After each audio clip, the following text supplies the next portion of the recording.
J'adore mes potes, j'adore faire la fête, j'adore sortir, voir du monde, découvrir de nouvelles choses. Mais parfois, j'ai besoin de recharger ma batterie et de me retrouver seule avec moi-même. Habituellement, quand c'est le cas, je réserve un billet d'avion et je pars en voyage solo. Mais là, je peux pas partir en vacances. J'ai 2 entreprises à faire tourner. Donc, il me faut trouver d'autres moyens. Mais alors, comment apprécier sa propre compagnie quand on reste chez soi ? Apprendre à aimer sa propre compagnie, c'est aussi apprendre à mieux se connaître et surtout à prendre du temps pour soi. Ce que j'adore faire et que je mets en place depuis à peu près 1 an, souvent, ce que je fais, c'est que chaque soir, je mets par écrit toutes les choses pour lesquelles je suis reconnaissante. Par exemple, si c'est passé des choses super cool dans ma journée, je vais noter que les choses positives qui se sont passées. Comme ça, quand je le relis quelques semaines ou mois plus tard, je suis super contente parce que je lis que le positif et ça te fait complètement oublier tout ce qui était négatif dans ta journée ou dans ta vie à cette période-là.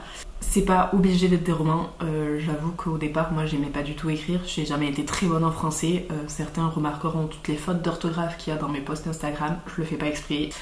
Donc c'est parti. Qu'est-ce qui s'est passé dans les derniers jours ? En ce moment, j'adore écouter le podcast Hot Girls Only de Chloé Gervais et sa pote Louise. T'as l'impression d'avoir une discussion avec tes copines. Je vous le conseille, il est trop bien.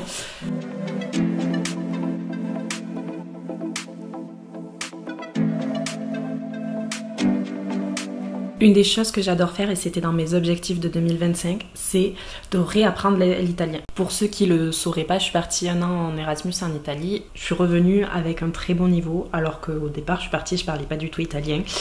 Et on va pas se mentir, 6 ans sans pratiquer l'italien, tu perds vachement le niveau. Donc, un de mes objectifs de 2025, c'était de retrouver mon niveau d'italien. Et je me suis remise sur Duolingo pour réapprendre l'italien.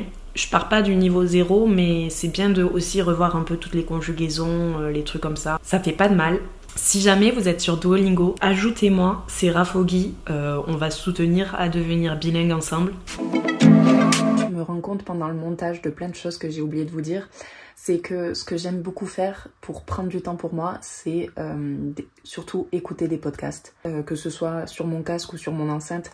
C'est vrai que j'écoute énormément de podcasts. Ça t'apprend énormément de choses et ça te fait vachement réfléchir. J'adore ça.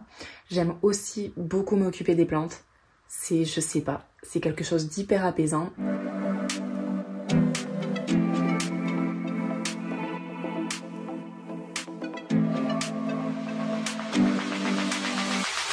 Et là, récemment, ma grande sœur m'a offert un carnet de coloriage et j'avoue que je pourrais y passer des heures à colorier.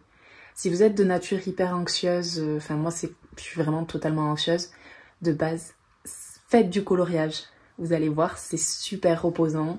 Ça vous permet aussi de passer du temps très loin des écrans, donc c'est pas négligeable. On adore. Et vraiment, vous allez voir que c'est hyper cool de passer du temps solo, quoi.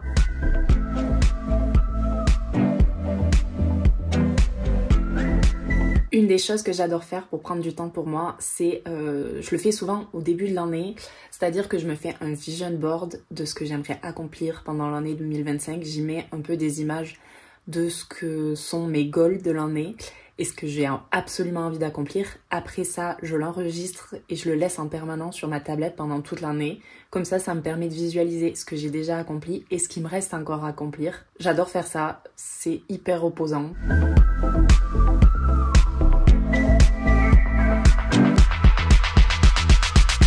Là, moi du montage se rend compte que j'ai complètement oublié de filmer la fin de cette vidéo. Donc j'espère qu'elle vous a plu. Si vous avez des petits tips ou des conseils pour réussir à apprécier sa propre compagnie ou passer du temps loin des écrans, je suis hyper preneuse. Laissez des commentaires et on se retrouve la semaine prochaine. La bise!